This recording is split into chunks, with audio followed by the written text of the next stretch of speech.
Hello there guys and welcome to my La Liga preview for the 2019 to 2020 campaign. I've spent the last week compiling a preview for all 20 sides competing in La Liga this year. One of my biggest projects yet, so I would appreciate their support. If you're new around here, then subscribe. I've put in a lot of detail and hard work into getting this preview for you guys, releasing it over this weekend, and yeah, without any further ado, let's get started with Athletic Bilbao, because we're going to be going through all 20 teams, previewing them, looking at how they could line up, the coaches, the transfers they brought in, the styles, all of that for you guys. If you're a La Liga expert, you'll love this one, or if you're really into Spanish football, you want to know more about Spanish football, then stay tuned for this. It's going to be a complete guide into what to expect from this La Liga season.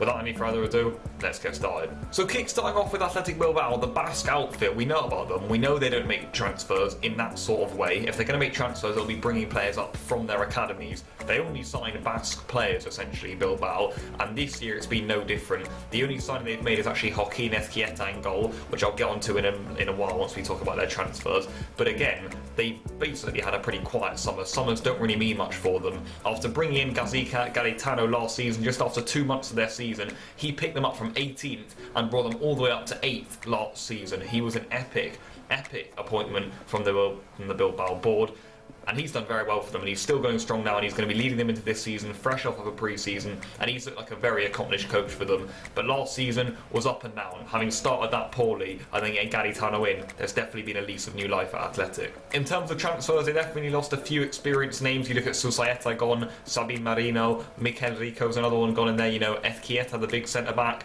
They also lost Alex Remiro, the young goalkeeper. In my opinion, that's kind of a big loss for them, but considering they've already got Unai Simon in goal, it shouldn't be too bad. And then you look at who they brought in, you know, only Ezquieta, Joaquin, you could say, from Barca. You know, he wasn't getting any appearances in the B team or any of the youth teams. Too old now. Bilbao snapped him up. He's a Basque player, so why not? In terms of how they could line up for this season, again, with the Bilbao, it's always going to be pretty similar to last season. They'll have that strong centre-back partnership in there. They'll be hard to score against, essentially. In terms of going forward, they'll definitely look for Ibai Gomez. He had a great season, actually, at Alaves last time out. Went midway through the season, maybe derailed their Champions League hopes, actually, Alaves, but he ended up helping his old team Bilbao, and he helped them get back up to where they wanted to be, around those European spots. This season, they'll need him this season, in my opinion, to basically help that attack go forward, because a lot of the time, you know, they're strong in defence, strong in midfield, but it can often be Iñaki Williams alone up there. And that brings me on to who's going to be Athletic's key man for this season, and it just has to be Iñaki Williams. He gives Gaetano everything, basically. You know, when Bilbao want to sit deep and then play long, they've got Williams there. Or if they just want to be the attacking side, Williams can hold up the ball for them, and he can invite other players into the game, and he can be the dominant force up front, whether you play him on the wing or down the middle now, as they like to do it these days. He's an epic player for Gaetano and, of course, Athletic Bilbao. And in my opinion, this season's going to be no different. You need to keep an eye on Iñaki Williams, as always. And for Barca tonight, as a Barca fan, we've definitely got to be keeping a close eye on him. And in terms of one to watch for this season, it's hard for Bilbao unless they've got someone coming up from the youth, and they often do. And this season, I've gone ahead and picked Íñigo Córdoba. He's a young player, and this season he'll definitely be trying to break into the first team. If Bilbao struggle for goals and assists, which is something that Córdoba is very good at getting, then he could actually end up finding his way into the starting 11. So watch out for Córdoba. I think he could actually be someone to really help Bilbao and give them some balance in attack, actually. In terms of targets for this season, if they can make San Mamés a fortress, then there's no reason why they shouldn't be pushing for Europa League spots again this season. Champions League just looks a little bit too far for them right now, considering, you know, they can't strengthen their squad, and they're definitely not as strong as they were under Ernesto Valverde, but they're a definite look under Gaetano, and I still back them to try and push for those European spots once more. Moving on now to Atletico Madrid, probably Barcelona's closest rivals to take the La Liga crown as of now, unless Real Madrid can really get themselves together. It's, of course, Atleti. They've had a huge summer, and this is going to be a massive season for them, in my opinion. How are they going to perform? It's all up in the air right now, in my opinion.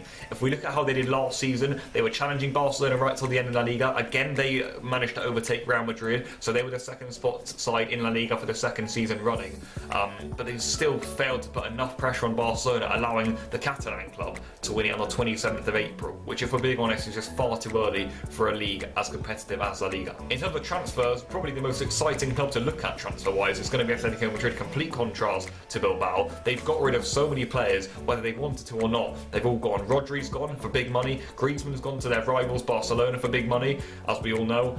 They've also lost their whole back line, you could say. They lost Lucas Hernandez, they lost Godin, they've lost Juanfran, and they lost Felipe Luis. They managed to bring in a load of players to cover this. If you look at the cover for Griezmann, they brought in João Felix. If you look at the cover for Rodri, they brought in Marcos Llorente. And if you look at the cover for the back line, they brought in Renan Lodi at left back. They've brought in Hermoso and also Felipe in the heart of the defence, and then at right back they managed to bring in Kieran Trippier. Maybe a bit of a laugh for some of you English fans out there, but he's actually started alright for them in pre-season. So in terms of how Simeone can do with this side, he'll basically want these new signings to get up to speed as quickly as possible, and if I'm being honest, in pre-season it looks like he's done that. He'll be continuing with his hard methods on the training ground, trying to get this Atletico side working hard. Will it all fall apart come the season? I'm not sure, but as of now they're looking like a real title contender, and I can see Atleti pushing Barca all the way once more. If we look at their key man, now that Griezmann's out the way, I can finally put some praise onto Jan Oblak, one of my favourite players actually in La Liga. This goalkeeper is an absolute joke of a man. He's insane, guys. If you watch an Atletico match,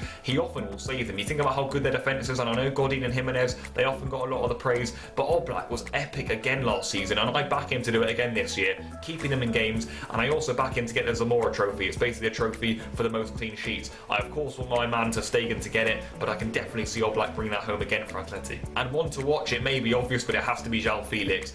He's been criticised for his price tag, and he's been criticised for saying you've only played half a good season, which is true, and I agree with that. It's a risky business, a risky piece of business anyway from Atleti, but it's certainly paying off right now. He's super good in pre-season, and he should be partnering Morata or Costa up there fantastically this season. An epic Griezmann replacement in my opinion at the age of what, 19, 20? This could be a great investment for Atleti, so watch out for him this season. I can honestly see him returning 20 goals in the league. And in terms of targets, of course, Atletico will try and be pushing Barca and Real for that La Liga crown. With the side they've got this season, they'll back themselves. It's just depending on how well they'll do, consistently over a season. Is this new, more exciting side going to do better than the more consistent and solid one that they've had in recent years? We'll have to wait out and see how that one pans out. But in terms of targets, of course, they have to get that Champions League football. I think they'll back themselves for that. But they're also looking to be pushing Barca and also Real if they can hold themselves out there this season for the Champions crown. Moving on now to my team, Barcelona. We've started with three very strong teams here, and of course, it's going to be no different for the Catalan Kings. They'll be looking for their third La Liga trophy in a row. This could be epic in Valverde's third year. Last season was again dominance from the Catalan Kings, but can they repeat it again this year? It's going to be hard. It's going to be even tougher than last, I'm sure. However, last season they struggled in other competitions. They didn't bring them back the Copa del Rey, and we didn't get the glorified Champions League trophy that Messi set out to win at the start of the season, that the whole club wanted to win. We didn't get that, and last season was certainly looked upon as a failure. If you look La Liga wise, another really successful term for Barcelona. In terms of transfers, we brought in Neto as a backup goalkeeper. Firpo can now give Alba some contention at the left back spot, and basically chance to push him in that spot. In terms of midfield, we brought in Frankie de Jong, probably the signing of the summer so far in my opinion, and also Antoine Griezmann up front. Snatching him off the rivals Atleti is never going to hurt. And in terms of losing players, we could still lose more, such as Coutinho. Vidal, is he going to go? But if you look at the other guys we've already lost so far, they'd definitely be considered dead wood, certainly by the club. So yeah, nothing too big has gone out the door, but there have been some big names coming in, and we're still waiting on that potential transfer of Neymar Jr. In terms of our coach, Valverde's still here. He's definitely scrutinised as the coach, daily by the fan base. But if you look at La Liga wise, he's an expert in the league, and he'll be definitely looking to steer us towards another La Liga title. No matter how we play, we'll just be able to see if Barcelona can grind through again with Valverde at the helm and see what he can do. In terms of how we're going to be lining up this season, to be fair, it's looking really, really strong again for Barcelona, and this is even without Neymar coming in. We've got that incredible front three, even with Dembele in reserve, and you've got players such as De Jong coming into the midfield, and you've also got exciting players like Riqui Puig, Sergio Roberto, Aleñá, all in reserve. The team's looking incredibly exciting. It's got good depth for it this season. The only place I'd worry maybe is in the heart of the defence. I'm not sure how that's going to hold up in the big Champions League games. Again, it could be the downfall of us, but we'll have to wait and see how this one holds up. As of now, Barcelona looking really strong for a third consecutive La Liga. The key man is pretty obvious. I don't really know what more I can say about this one, but it's going to be Lionel Messi. He'll be looking to carry Barcelona on his back once more. Definitely be trying to get more help from the likes of Griezmann, De Jong. If Neymar comes back, he'll definitely take on some of that burden. We know this. But as of now, Messi is the key man, the best player in the world, the best player the world has ever seen, and he'll be looking to get Barcelona back up to the top of La Liga again this season.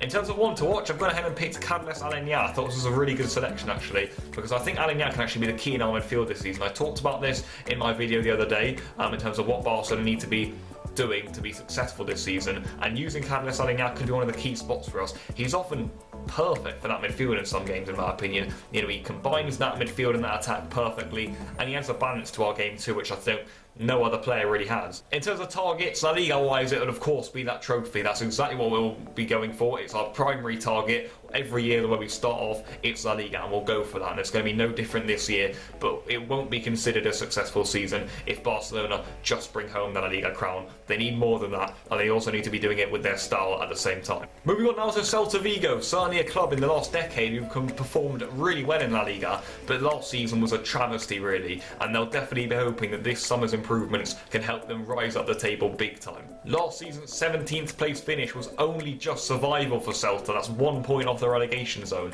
and it was often just down to Iago Aspas, who came back from injury late on to save them in some games, getting hat-tricks in 3-2 victories, etc. A crazy survival for Celta, who were so nearly going down there. In the end, Girona took their spot on the 18th place, but Celta were on the verge of going down for large parts of the season, and Aspas came up from the dead, pulled the sword out of the stone and saved Celta Vigo. In terms of transfers, they've actually recently, a day ago, brought in Diop, the young centre mid from Lyon. I think that's a really good improvement to their midfield in my opinion. Whether he'll start or not, I'm not sure as of now, but it will definitely be a good little loan spell. They've also managed to bring in Denis Suarez, who was formerly at the club when he was very young, and also Santi Mina from Valencia, another top player in my opinion to help replace Maxi Gomez and give Aspas a new partner up front. However, they've lost Aldoja, Cabral and also Maxi Gomez, who I just mentioned. That could hurt them in my opinion. In terms of Celta Vigo's coach, it's actually Fran Escriba. He was their third coach last season. He managed to steer them to safety eventually, mainly at the help of Iago Aspas though. He'll definitely need to get his side playing better and improve his tactics in my opinion this season if he's going to do anything successful with Celta this year. In terms of how they could line up, again it's quite similar to some of these La Liga teams. They've got Aidu in the centre back there to try and aid them after the loss of Gustavo Cabral. How he'll line up is going to be key, watch out for him. In midfield, Denis Suarez will try and add that creativity, and now Santi Mina is going to give Aspas a new partner in crime up front. In terms of their key man, it just speaks for itself. It's Iago Aspas. He's their hero of the club. He really is a cult hero for Celta Vigo. He'll be looking to pull them out again, get them up to a sort of mid-table spot. I wouldn't say Europe yet, but they'll definitely want to be getting away from that relegation zone, and if he can stay injury-free, there's no reason why he could be steering Celta towards a really successful season. In terms of one to watch, it has to be Joseph Aidu. He's been brought in as a centre-back, and it's a Celta team that in the last 3 seasons in La Liga has conceded 60 plus goals in each of the seasons, so Aidu will definitely need to come in there, shore up that defence. He has to be vital for them this season. He's the one to watch. Can he do it? It's a big task, but he's got to be up for it, and they'll have to back him too. In terms of their targets, there's certainly more excitement with Celta Vigo this year. I think some of the fans have seen some of the new arrivals. They've seen Aspas. If he can stay injury-free, they'll be really excited for this season. But the main objective just has to be to get out of that sort of relegation battle, get towards mid-table. Europe would be nice and a great push, but I can't see them doing it. I'd say mid-table for Celta as their primary target. On to Deportivo Alaves, one of the most interesting sides to look at actually. You really don't know what's going to happen with them this season, simply because last season they actually ended up finishing 11th, I think. But if you look at match days 4 to 28, they were only actually outside the top 6 once.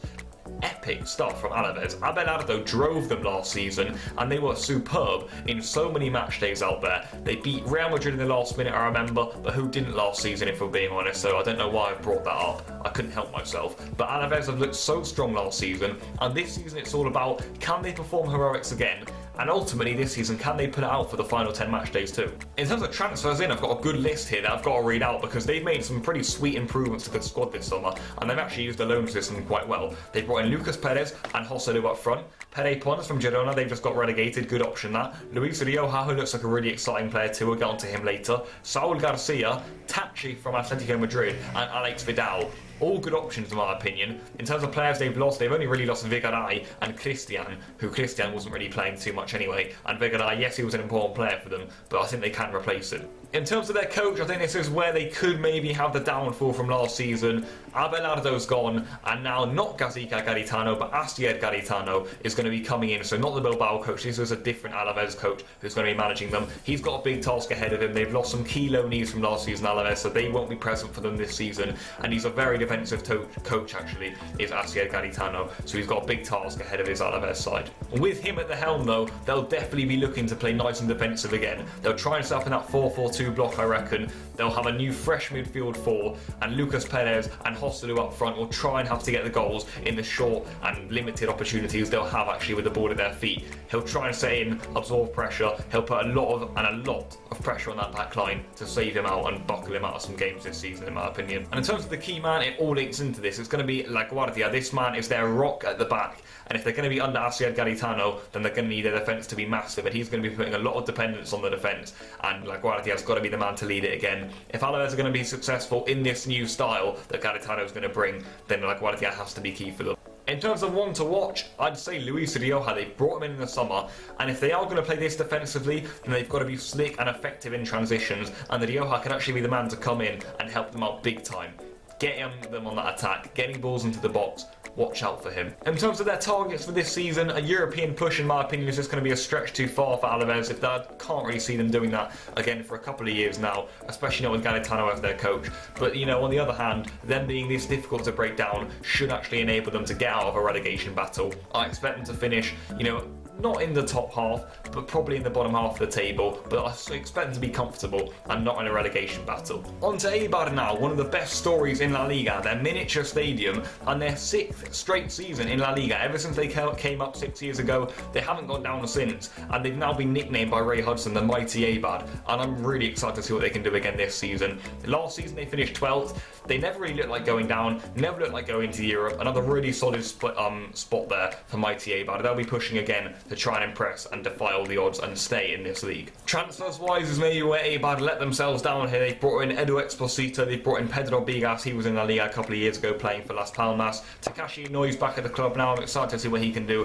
Oleib, I think he's a player who actually played for Atletico in the past, I'm not sure, I think he did. They also went to Hedo actually, he's a player who was playing for Castilla side of Real Madrid in recent years, so he's actually quite a good young talent, but it's mainly in terms of where they've lost is where I worry for them. Jean Jourdan's gone, Cucurella's no longer going to be with them either, and Ruben Peña's also gone. Those are 3 key assets of Eibar team gone. In terms of their coach, Mendilibar runs this club really well. Their tactics are well known by now, but they're still quite hard to find out Eibar. They'll be nice and solid in their 4-4-2 block, and when they attack, they'll basically try and get a load of crosses into the box for their top men. How they could line up is also quite interesting. I think they're going to have a slightly different back four. Their midfield looks a little bit more exciting and a little more attack-wise, but there's no Jordan in that, so that could hurt them in my opinion. And up front, are they going to go for Sergi Enrich and also Kike, the new man?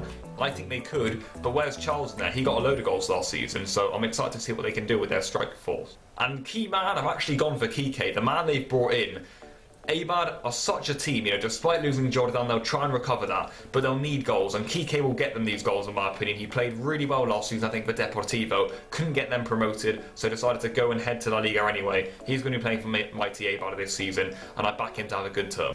One to watch, I would actually say, is Alvaro Tejero. He's a young Real Madrid youngster who I think a lot of you guys probably would have known for a while. You probably would have seen him if you're playing FIFA career modes. He often ends up getting into the first team by about 2021. A good young player, and he was in the Segunda last season. He got 10 assists from the right back position. Considering they've lost Ruben Peña, watch out for this guy at the right back spot in my opinion for Eibar. Great steal. A loss for Real Madrid? I think so. I think some of their fans would agree too. It's probably a little bit silly letting them go, and another bit of a bad decision by Zinedine Zidane. Targets are always a difficult one and a delicate situation really for Eibar. Of course they'll have to just think, right, let's stay in the league this season, but they'll know well within themselves, considering this is their 6th season in the league, that they know they can push for mid-table, and they're probably quite confident in getting that too. Espanyol are going to have a really interesting season ahead of them because they've already started their season all the way back in July with Europa League qualification. Will this hurt them though? That's what we've got to find out. Getting 7th spot last season and pushing into Europe there on the final day was epic from Espanyol, but considering now both Rubi and Borja Iglesias, the two basically men, the coach and the striker, who are basically responsible for getting Espanyol there, and now at Real Betis, that could hurt them this season in my opinion. They've brought in 3 quite tidy arrivals so far in my opinion, and I also expect more. Iturraspe's coming on a free. Matias Vargas looks like a real top good young player. That's a great addition in my opinion. And also Bernardo Espinosa, who we know is a good centre back. He played for Girona last season. They've gone down, but he'd back himself to stay in La Liga, so he's going to be coming in to Espanyol now, the Catalan club. In terms of players they've lost though, you know, they've lost Sergio Garcia, a bit of experience gone there. Duarte's gone.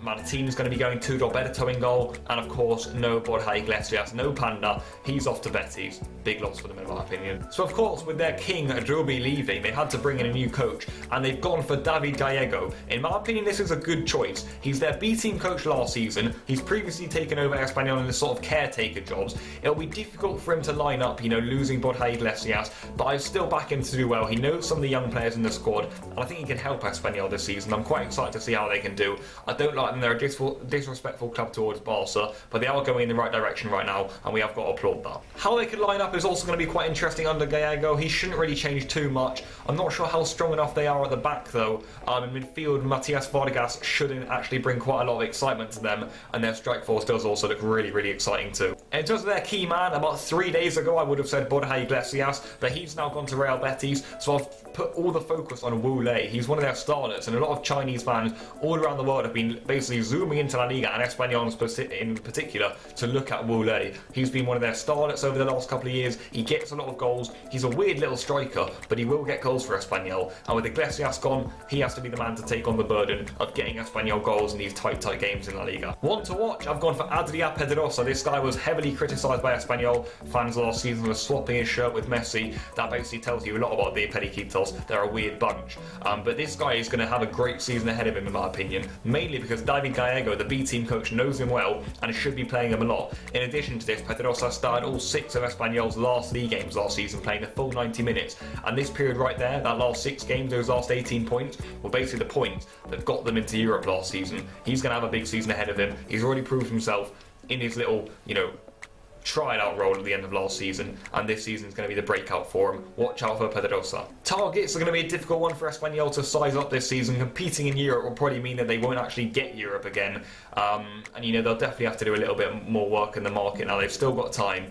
but as of now, I'll say mid-table seems fair for Espanyol. Moving swiftly on now to Getafe, fresh off of their season that ended up getting them back into Europe. They looked destined for the Champions League, but ended up just missing out. They were superb tactically though last season, and their 5th place finish, finishing just behind Valencia on the final day, I believe. They really could have got Champions League. They were destined for it, but just got some really bad results towards the end of the season, and it hurt them big time. So good tactically, and they had little strike forces up front that got them a load of goals.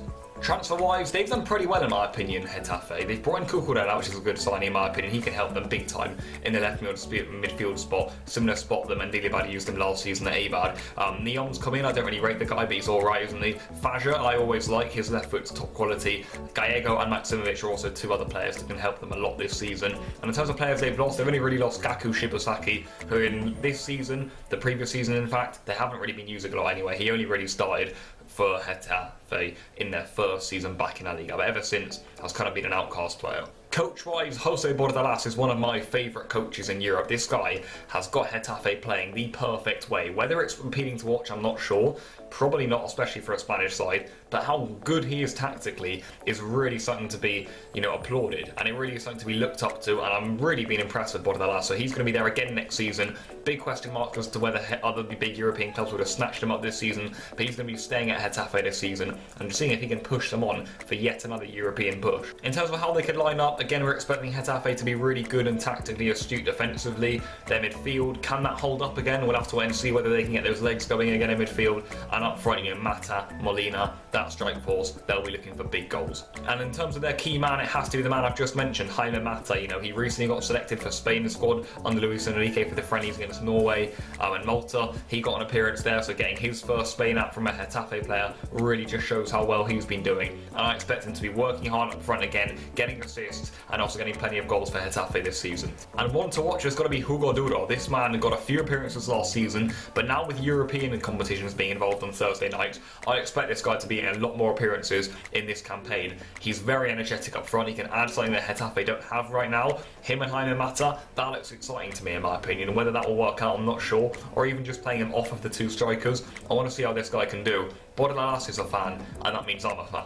Targets wise, Europe's going to be a really tough push again, especially considering like Espanyol, they're in Europe this season. That could hurt them. But playing on Thursday nights and then playing on Sundays, with their work rate, I still back them. And I honestly think if they keep up the consistency that they did last season and push on like they did last season and get that group together, which I back them to do, there's no reason why Getafe won't be up there again this season. It sounds weird, Getafe often been used as like sort of like an 18th place La Liga club, but under Bordalas these last couple of seasons, they really are a team to watch. Now then, on to Granada, the first of the 3 promoted teams for this season. After 2 seasons down in the Segunda, they'll definitely be wanting to give a better show than they did in the 2016-17 season, where they were basically just rolled over. They looked really good last season, really comfortable getting that second spot in the Segunda. You know, maybe not always the easiest position to get, but they got it quite comfortably, conceding just 28 goals last season. How epic is that? Brilliant return defensively, and under the new Chinese ownership, they're looking good now, Granada. In terms of some players they brought in, I've picked out Duarte and Machis and also Soldado, especially Machis and Soldado. I think they can maybe be good, exciting and also goal-scoring players to basically give returns to them up front. It can often be one of the biggest issues for newly promoted sides, that they can't basically translate all the few chances they have into goals. Can Soldado and Machis help them do that? I think they could. Their coach is one of the most interesting ones in the whole video, Diego Martinez. This guy was a retired footballer at 20, and ever since he's been building up his coaching experience, and now at the young age of 38, you know, he may even have players in his squad older than him if they really have some veterans and legends in there. This guy at 38 years old is doing very well, and I'm excited to see what he can do in La Liga this season, actually. How they could line up is probably the thing that worries me the most. I look at that 4-2-3-1 shape and I look at the players and the names there, and it doesn't look La Liga quality. But we have to now see if these guys are the biggest surprise this season. I think they're going to struggle, but you never know. With this young and fresh coach, can they produce some of his ideas onto the pitch? We'll have to wait and see. Their key man has to be Alvaro Vadillo. If he's now being supported by Soldado up front, I think that he could be vital again. He got 11 assists last season in the Segunda, and let's see if he can be vital and key in terms of getting some goals and assists for Granada in La Liga this season. One to watch for this season, I'm going ahead and pick Yangel Herrera. This guy's played on loan at Huesca last season. He's a Man City player, and he's also now on the Venezuelan national team, which is looking really good, so watch out for him. Targets for the season, of course, it has to be survival, but going off of their pre-season, that may actually be easier than expected. They've had a good pre-season, and I think we could actually see a bit of a shock with Granada. You know, on La Liga-like side. Could they survive? I think they could. On to Leganés now. They're going to be playing their 4th straight season in La Liga this year, becoming much more of a, you know, respective side, and they're also going to be getting a lot more used to the league now as these years go on. Last season they finished 13th, a really impressive finish that in terms of position, but their play wasn't always very impeding to look at. But they did take some big scalps along the way, including the champions Barcelona. Their transfers are what I like this season though. They've brought in Braithwaite, they've brought in Jonathan Silva, they've brought in a lot of players actually that they had last season. They've just got them again. Rosales is in, Varela's in, Sabin Merino is in, Roybal, Juan Serino, Oscar, the young Real Madrid guy. All of these guys in for Leganés, and they've only really lost Elzar as the big man to lose. I back him, I like the guy. I don't know how good his attitude is, so maybe they wanted to get rid of him. The coach, Maurizio Pellegrino, you guys might actually remember him from the Premier League, and he's brought that kind of English style over to La Liga, and he's put it on Lega, and it's actually worked quite well. You know, he's kept them up for a couple of seasons now, and they'll be trying to do the same again. Pellegrino at the wheel, can he do it again? How they could line up is going to be in a back 5, I think, as of now. They'll try and really solidify that. If Omar signed, which I think he has now from Chelsea, he'll go into that back line ahead of Tarin, I think. But, you know, Shiobas will be in there, and they'll try and use the minimal chances they have up front, convert them into goals with the likes of En-Nesyri, Braithwaite, etc. In terms of their key man, similar to Alaves, it's going to be a centre-back, it's going to be Shiobas. Because of the coach, he wants them to play defensively, so the centre-back has to be key. Shiobas will lead that back line, the Greek man. He's a big commanding figure. He'll be vital for Lega once more. One to watch has got to be Yusuf En-Nesyri. I really like this guy. He's a tall player. You Spain fans like me will remember him from the World Cup. He scored a late header for Morocco against us. Iago Aspas, the hero we just talked about, equalised for us anyway, but that's a story for another day, isn't it? This guy En-Nesyri is a really, really unorthodox number 9. Very tall, but good with the ball at his feet. He got 9 goals last season for Lega in what was limited opportunities, really. I expect him to get more appearances this season, more chances, and getting knocked out early on in the African Cup of Nations can actually help him return nice and fit for Lega and get them into where he wants them to be. Targets, they'll try and push themselves out of a relegation battle, but I can definitely see them kind of getting dragged into one. I've really been impressed with their window personally. I don't know about you guys. I think they've done well getting some players than they had last season who know the league, and also a few other talents in there.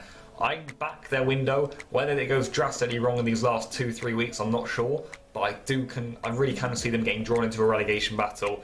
Having said that, they look exciting, and their target will definitely be to get out of one. Levante, one of the most exciting sides in La Liga these days, kind of the opposites to Leganés and Alaves. Levante love to score goals. They score loads and loads of goals, and some of their games are the most exciting actually for, viewers maybe from England or Germany when they watch La Liga. You watch a Levante game maybe versus one of the top 6 and you'll get goals. Last season was really up and down and a really weird season for Levante. They finished 15th in the end, but they started really well with wins away at Real Betis and away at Real Madrid, the Bernabeu, under Julen Lopetegui. That was a massive win that I was definitely celebrating at the time. But after that, they got just 2 wins in 19 in the next games, and that pushed them right down the table. They were the 4th highest scorers in the league, but they conceded the 2nd most goals. You can basically see where they went wrong there in La Liga last season. Transfers they brought in Ruben Vezo, that could help them out at the back. Same goes for Oscar Duarte, he played at Espanyol last season. They brought in Melero, I didn't really rate him for Huesca last season, but we'll have to wait and see what he can do in his 2nd chance in La Liga. And also Sergio Leon, I rated him actually when he was playing for Osasuna. He went to Betis last year, and actually the Betis fans weren't too happy to get rid of him, so is that a good signing for Levante? Maybe. I think they've also got in Mayoral for another season on loan from Real. He needs to have a big season for them this year. He's a really good young player, Mayoral. Really impressive for the Euro Under-21 Spain side, but he needs to have a big season. Could this be the one? In terms of players they've got out, they've got rid of Chema, Ruben Garcia, and also Jason. So a couple of experienced names there, all gone. Paco Lopez is a coach I really admire just because of the way he plays. He'll play with his style and he won't go away from it. It's basically ended up getting Levante playing really well after he got into survival in the 2017-18 season. Last season he was able to implement his style on the team. It started well, as we know it derailed. This season he'll have a big task ahead of him to get that defence shored up just a little bit. Don't go away from your philosophy, but you've got to look at that a little bit, especially if you're a side like Levante. This season I can see them lining up in another back 5 like they did last season. They'll try and get a load of pace up front, try and get Campagna and Co controlling in that midfield, and then they have to look at shoring up that back 5. If they've got a back 5, then you've got to be a unit, and right now Levante certainly aren't. The key man for me is Jose Campagna. I'm a really big fan of this guy, and I know some of my friends are too. This guy was linked with some big clubs in the summer. I think they're going to manage to keep hold of him, but don't be surprised if he goes to one of the big clubs in the next 2 weeks. But if they can keep hold of him, this guy is their key man. Control in midfield, really, really gifted player. I expected him to go to maybe Sevilla or Real Betis this summer rather. He can chip in with goals, he can chip in with assists. Vital for Paco Lopez and how he wants to play. One to watch, Borja Mayoral. I just spoke about him. This guy has to have a good season now for Levante. He has to impose himself on the La Liga stage, and he has to say that I'm going to be a striker that's going to get goals week in, week out on a weekly basis. His Euro 21 was really impressive, coming off the bench, scoring goals, getting assists. He needs to implement that now into a season with Levante. They've given him another chance. They obviously liked him last season, liked what they saw. This season he has to do better for them and get more goals. Levante, of course, with their leaky defence will try and avoid relegation, but they know they're so much more than that. With the way they play attacking football, they'll definitely want to pushing up that table. On to our second promoted team now, RCD Mallorca. What a story this is. Mallorca, a lovely destination for people, usually from the UK, to go on holiday. This is a football club, though, that have just served back-to-back promotions and are now ready to take on La Liga. It was just in 2017 that they got themselves relegated to the 3rd division of Spanish football, the Segunda B, as it's now named. But a bit of magic in the transfer market and also on the field got them a 5th spot finish last season in the Segunda, and ended up winning the playoffs after an epic comeback in the final against Deportivo La Coruña. Transfers, I'm not really sure how good they've done this window so far. They brought in a few people on the permanent, such as Budimir and Valgen, who are vital for getting them back up to La Liga. They've also brought in Febas from Real Madrid. They've brought in Alegría and also Lumor at the heart of that defence, I believe, or is he a left back? I can't remember. But in terms of players they've got out, they've got rid of a lot of their experienced players and talented players out on loan. Maybe a few too many in my opinion. Their coach, Vicente Moreno, it just has to be applauded what he's done with this Mallorca team. It's just magical and incredibly impressive what he's done with his tactical aspects, and we'll now be able to see if he can translate that into the big league La Liga. How they can line up is going to be interesting. We'll have to see what approach he takes to La Liga life. We'll see Lumor come in at left back. Estupiñán is going to be going out on loan to Osasuna this season instead of Mallorca. I think weird one. Maybe he's getting paid more wages. I don't know the details of it. But yeah, they'll have to bring Lumor in at left back. I can see them using the experience of Salva Sevilla in midfield, but they might want to partner him up with like Idris Ubaba because he's much more defensive than some of their other midfielders. Maybe even the experience of Pedraza will have to come in big and important here. And then also try and have a lot of options for goals up front. Looking at their squad, they have got goals actually, so this could be a big season for Mallorca.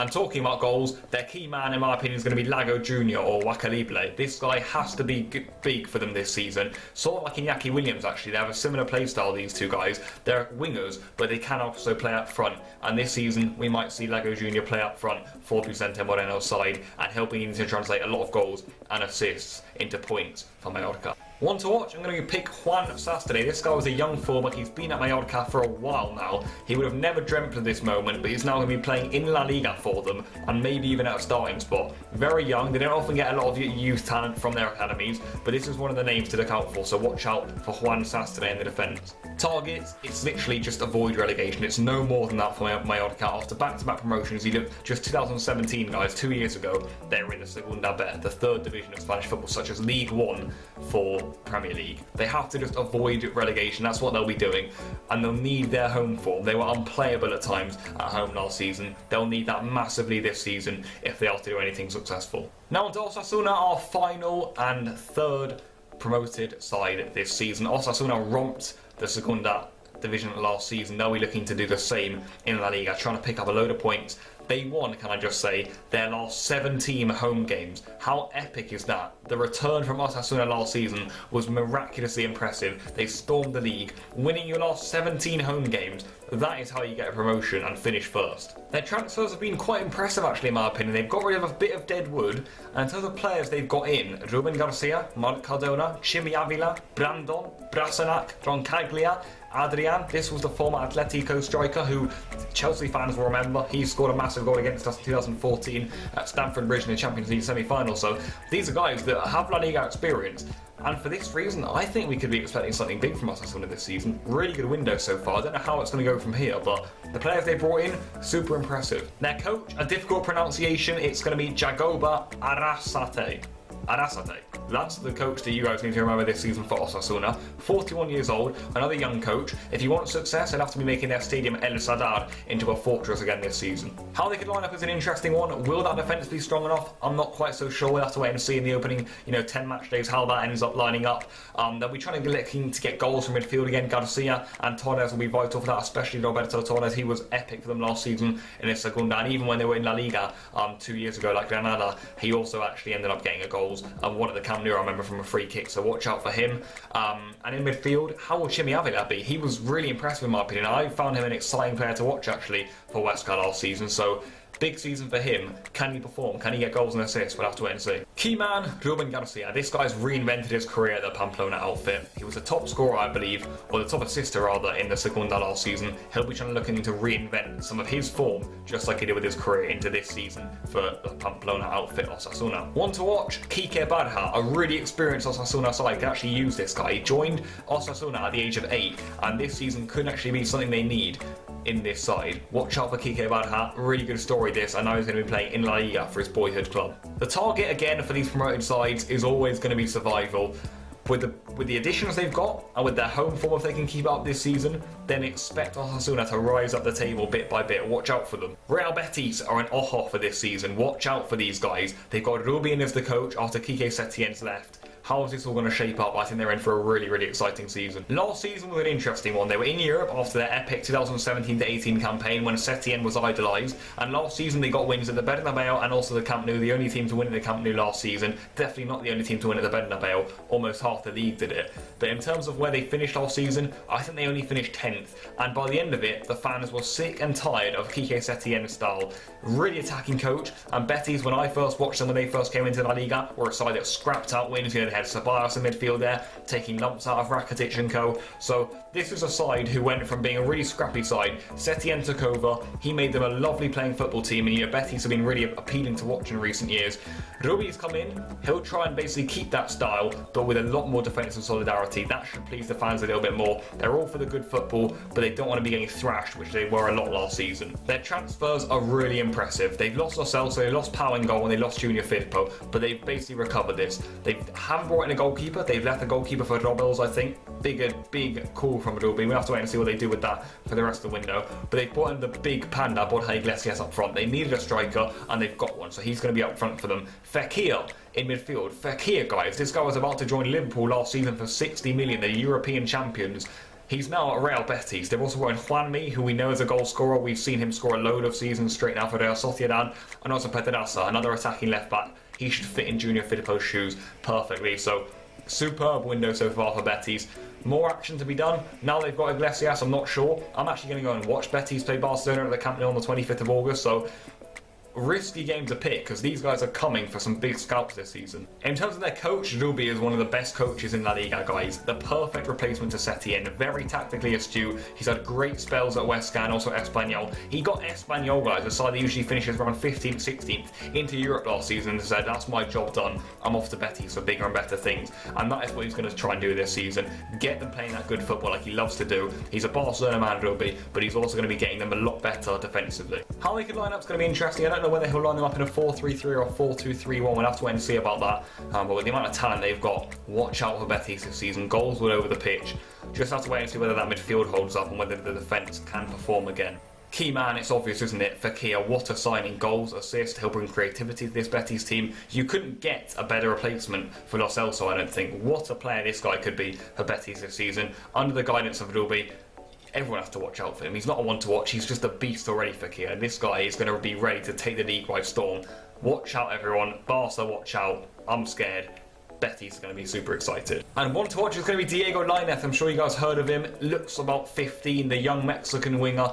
He's actually got a bit of criticism last season, but it's going to be a chance for him now to basically put all of that aside and prove the good young player that he is. He's got goals, he's got assists, he's got talent, he's got flair. He knows that, but he's got to show it now with more regular opportunities under Rubi. Targets this season for Betis, in my opinion, without any Europe, will actually need to get back into Europe. I think they're going to be on the cusp of Champions League and honestly trying to look to secure and lock down on Europa League spots.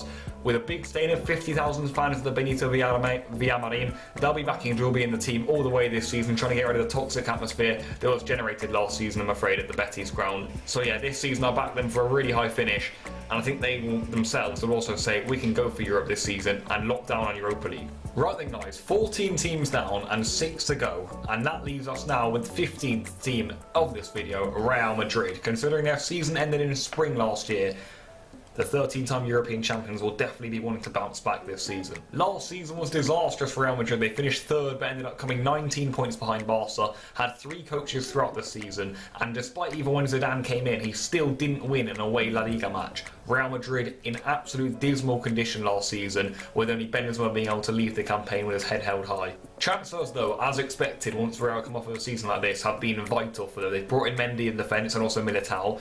They haven't brought in any midfielders just yet, but they've brought in Rodrigo in the attack, Jovic and Eden Hazard, one of my childhood favourites, and he's been epic for Chelsea. It's just whether now he's getting on a little bit, 28 years old now, can he transform that good form with the Blues into Real Madrid? We'll have to wait and see about that. But in terms of players they've lost, I think they're playing a dangerous game right now, Real Madrid. We already looked at, earlier on in this video that we've seen so many Real Madrid Castilla youngsters at other La Liga clubs now trying to push on with their careers that Zidane and Real Madrid and co have just let go. But now they're also going to be loaning out Reguilon. Whether he gets let back in, we'll have to wait and see. Ceballos has gone loaned out to Arsenal. Both those are loans, yes, but in the future will they be sold? But also, guys, Kovacic and Marcos Llorente have both been sold for 40 million. Two of their best young centre mids, and even centre mids now who are getting onto about like 23, 25-year-old sort of mark, and really in their prime now. Definitely better options than what they have right now in their midfield. So risky business by Real Madrid this window, in my opinion. They've brought in a lot of talent, it's exciting, but they're letting go of some of their key young names, in my opinion. Their coach is, of course, Zinedine Zidane. I'm really personally not a fan of this guy as a football coach, but you can't argue with his success. That season 2016-17, in my opinion, was his best, and he agreed with it. He always goes on about the importance of winning La Liga. Can he do it this year? I'm not so sure. You can't argue with the 3 Champions Leagues in a row, but it was often down to luck, refereeing decisions going in their favour, etc. So Real Madrid are really going to have to turn a corner this season if they are to be challenging for La Liga, considering they've got 19 points to make up. How they could line up is an interesting one. You look on paper and it's a superb team. They've bulked up so much, but is it going to have an impact on them? Really? I think we're going to have to wait and see how certain new rivals perform, and also if Zidane actually puts the faith in them. They're still waiting for a new centre mid, in my opinion. They can't go into that season with that midfield again, in my opinion. That would just be like Spain in the 2014 World Cup, running over the same things year on and not making any changes. It always ends in failure if you keep doing it for too long. Real Madrid need a new midfielder, Van der Beek, Pogba, both really good options seasons, in my opinion. Will they get on before the window slams shut on the 31st of August?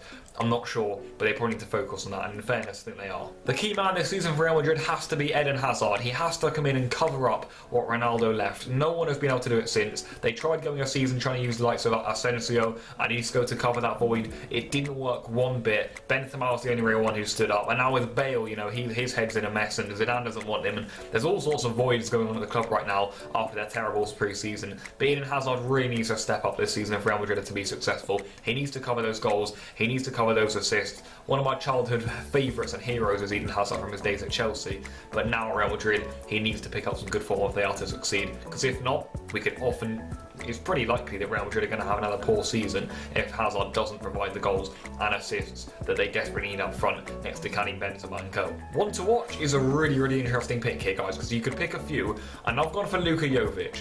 I personally feel if he can play the Morata role that Morata played in the 2016 to 2017 season, where he got 21 goals as a sub-striker, then Real could be in luck this season. That is how you win the leagues. You need big players off the bench, you need players consistently scoring. But already after 2 months, Zidane looks like he's going to get rid of him. And he doesn't like Jovic, which is just shocking to me. You know, he doesn't even give him a chance. Still playing Benzema over him. So what's going to happen with Jovic, I'm not sure. But if he stays and if he gets himself together, and if Zidane lets him get himself together, then he could be key for Real Madrid this season. So one to watch for me, young striker and deadly poacher, Luka Jovic. Targets for this season, Real Madrid want this La Liga and need this La Liga. You look at the last 11 years and they've been embarrassed domestically, and there's no other way to put it. And Zidane's admitted it himself, and he wants La Liga, and the fans want this Liga. They really need to get one over Barcelona domestically, and also over Atletico Madrid. They need to get back over, at least into second place. They'll be up there again, no doubt about it. But are they going to have yet another season where they just get pushed behind and pushed behind? We'll have to wait and see what happens with Real Madrid this season. They'll definitely be up there, but we'll have to wait and see just what way they fall this season, because I think it's going to be a really interesting one to look at. Real Sociedad are quite an interesting one. They've had a really good summer, and they'll be looking for that to propel them on this season. They were a real mixed bag last season. After 2 months, they ended up sacking coach Asier Garitano, a coach who I'm not really a big fan of, so understandably they sacked him. They've now brought in Imanol Alguacil, one of the most difficult names to pronounce in this coaching bag, but he again has struggled for consistently with this La Real side, and they only got a 9th in the end, missing out on Europe on the final day. Their transfers, though, are where they give the fans a lot of hope this season. They've got a very sharp squad coming up this season, Sociedad, so watch out for them. They've brought in Porto, they've brought in Alexander Isak, Sagnan, Zemiro, Odegaard. They're all in. Juanmi's gone, Ruli's gone, which is a big loss in my opinion. Hector Moreno's gone, and they won't also have Theo Hernandez or Sandro Ramirez this season, so a few players won't be there, but the players they brought in give them real excitement going into this season. The coach, Alguacil, has now just had a full pre-season to get his squad playing how they want, and he's had those new additions come in, such as Odegaard, who I'm really excited to see what he can do in La Liga. And of course, Real Madrid fans will be too. You know, they'll be seeing, is this guy someone for the future for us or not? Because he's been impressive in recent years after training off. But Alguacil will have to get them playing the way he wants. He's previously been caretaker manager and B-team boss, but this is his season now to leave his stamp on the team. Their lineup looks really exciting. When putting this together, I was thinking, my goodness me, what are we waiting for this season with Sociedad? It could be quite scary, actually.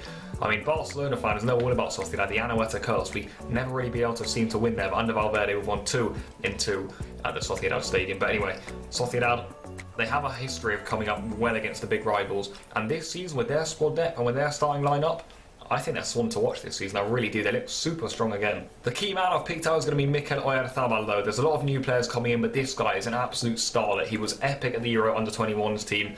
Someone that, you know, Barca will probably come knocking on the door for in a couple of years' time. This guy's got it all. Really intelligent footballer, sweet left foot, and I think he's got a big future at Sociedad. You know, goals, assists, and he's already a young player bringing home that European Championship this summer for the Under-21 side for Spain. So Sociedad have got a real player on their hands there. And one to watch will be someone partnering him up front this season, or in around that area. It's going to be Alexander Isak. This guy's record is immense. Last season in the Eredivisie, he got 13 goals and 6 assists in 16 appearances. Yes, that is right. 13 goals, 6 assists in 16 appearances. This guy is on absolute fire right now, and he'll definitely be looking to be putting some of that form into La Liga this season. If he can perform for Sociedad next to the Oyarzabal, Porto, Odegaard, there is a front 4 that people need to be scared of. Targets this season, it will be top 6, considering they only missed out on the final day last season after what was a bit of a mess of the season. And then if you take that into consideration of the fact that they've strengthened this summer, I think they back themselves to really give Europe a good push this season, so expect them to be in and around the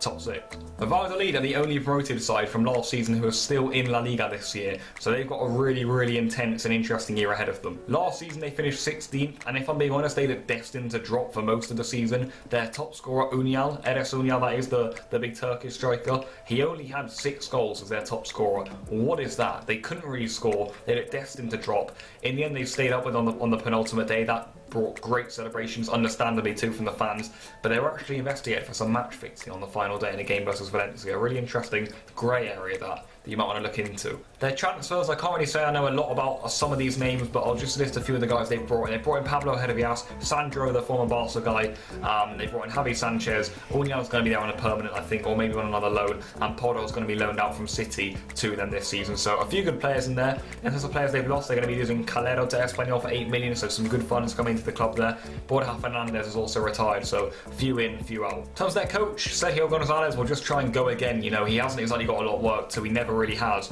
but he's just got to keep going, trying to make Valladolid this really tough side to break down. That's the only way they can really survive in this league, in my opinion. In terms of their starting lineup, they actually look quite strong for this season. They look a really good block in that 4-4-2. Going to be difficult to break down again. I like their new additions, especially Pedro Porro at right back. How he'll do though, coming off of a right wing back season at Girona into right back. We've seen that be really problematic for some fullbacks in the past. We'll have to wait and see how he does there, but he'll just try and get them playing really hard to play against and see if teams can break them down in that way. For how Sergio Gonzalez will try and set up this team, if you look at the key man, I'll go to Ruben Alcaraz, simply because this guy will sit in front of that back four and he'll work really hard for them. He'll win the ball back and he can also chip in with goals and assist if need be. So this will be a vital improvement for Valladolid side. If he can stay fit, if he can keep a whole season going, running in front of that back line, and very experienced player, he'll be key for them once more, in my opinion. And one to watch, I've gone for yet another Real Madrid Castilla former player, Jorge de Frutos. This guy has been one of the most impressive players in Castilla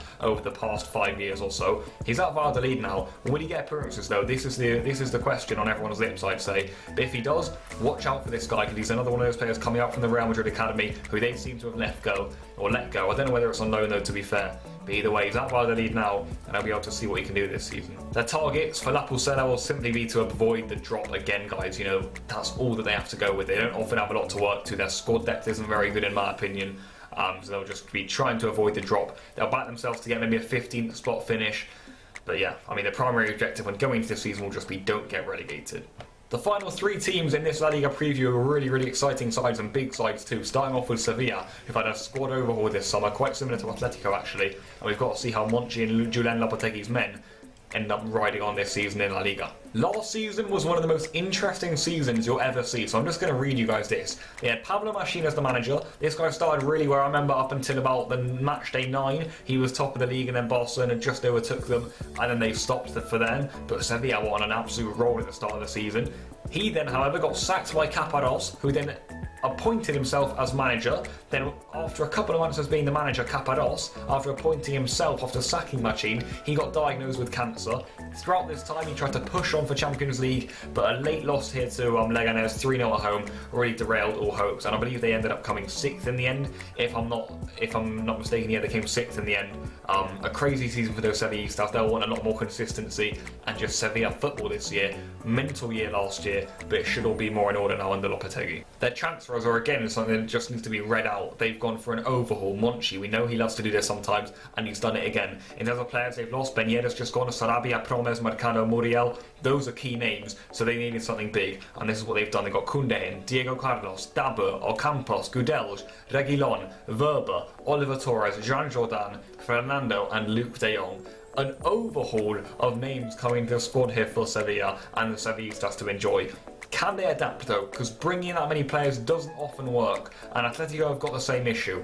Having said that, Atletico have looked good in pre-season, Sevilla have looked here and there, so they'll have to wait and see to find that balance between experience and new exciting names coming in their starting 11 this season. Their coach Julen Lopetegui's been on a really interesting ride over the last 2-3 years or so. When he was a Spain coach, I thought he was a really good coach, and I was a big supporter of Lopetegui actually when he was managing my national team.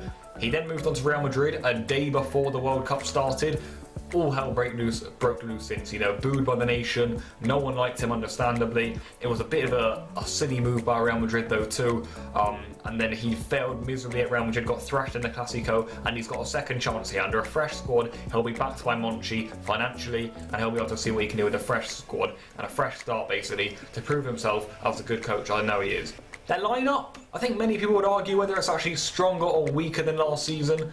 Looking at it now, you know, are there a few other areas that I think they've improved? Yes, but maybe they've got weaker in a few others too.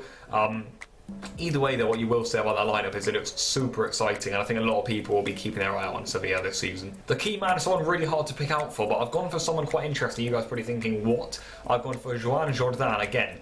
What on earth? But this guy is a La Liga proven player, and I think he will give Lopetegui everything in that midfield. If he can fight his way into the starting 11, which I back him to do, he's a La Liga successor, Eibar, and I think he'd back himself to be a really useful player for Sevilla this season. He'll be right in and amongst the Sevillistas fans' favourite in my opinion. He's got a wonderful free kick the other day in pre-season, and I can see this guy being a workhorse in midfield who also chips in with goals and, you know, will help provide for the team too. So watch out for Joan Jordan. And one to watch, I've gone for Jules Koundé, simply because he's a young centre-back. He had his breakout season at Montpellier last season.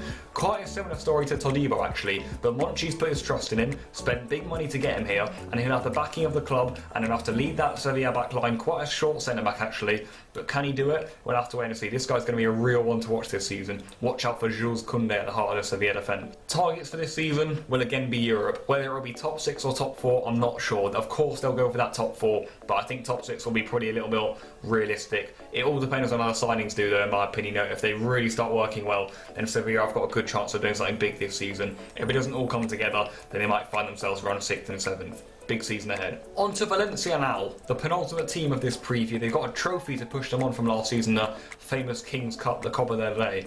But will that be able to push them on? Because a lot of teams in Spain over the last decade can't say we've got a trophy. You know, it's hard to get trophies out here in Spain, for everyone in fact. And I suppose you could say the same in England really these days, isn't it? And all around the world, you know, these teams who, if you're not in the big 3 or the big 4, then trophies don't come easy. So Valencia will be really happy to get that trophy last season. In the end, it was a really successful campaign. Again, last season, a mixed bag for them. They ended up finishing 4th. The first half of the year there was absolutely dismal, you know, the finishing was dreadful, but from January onwards, they went unbeaten. They were very hard to break down. They went to the semi-finals of the Europa League after finishing 3rd in their Champions League group, again in the first half of a disappointing season. And then in the end, guys, they ended up winning the Copa del Rey in the final against my team, Barcelona, a diminished side at the time. There are all sorts of question marks around us at that sort of moment, and they ended up taking that opportunity and getting a trophy under their belt in what ended up being a super successful season for them. Their transfers are quite interesting. I think they've brought in some good talent, but I also think they've lost some. They brought in Silas in goal, one of the best keepers worldwide in my opinion. In terms of players that have gone out though, Neto's gone, of course, to Barcelona, part of that Citizen swap deal. Tony Lato's gone, Murillo, Maximovic, Vezo, all those 3 centre-backs are gone. And they've also lost Santimina, Zaza, so there's talent coming in, but there's also talent going out there. Interesting that. The coach, Marcelino's a really interesting guy. He's a really demanding coach, often criticised heavily by some players and some, you know, factual people looking into La Liga and thinking, is this guy a good coach or not? He was really close to getting a sack last season during that dismal spell around winter, but they kept him on, and it's proved big time for them because he's basically got them now to the Champions League where they belong. He got them the Copa del Rey final win, and he also got to the Europa League semi-finals. They only ended up going out to Arsenal, so really successful season last year for Marcelino, and he'll be trying to use some of his, you know, interesting and high demanding methods again this season to push on Valencia. Lineup again is looking incredibly strong in my opinion. If they don't lose anyone else, this is a top Champions League side. You can see why they're in there. Bringing Silas in goals strengthens them big time in my opinion. He's a super goalkeeper. Of course, losing Neto's never good, but what a better replacement Silas is. Wow. So that's a really good addition in goal in my opinion. And if you look all around the pitch, you know, Parejo and Dogby are in there. Their defence looks solid. You know, they've got a good strike force up there too. Interesting season this for Valencia. They look super strong in my opinion. The key man has to be Dani Parejo. Nowadays he's finally getting the credit he deserves. He's been in there years and years now for Valencia. Next to Kondogbia now, he's been immense. He gets goals, he gets assists, he's their top scorer as well as their top creator. He does everything for them. The leader of this team, recently called it to the Spanish national team too, which he's doing well in, can I just say.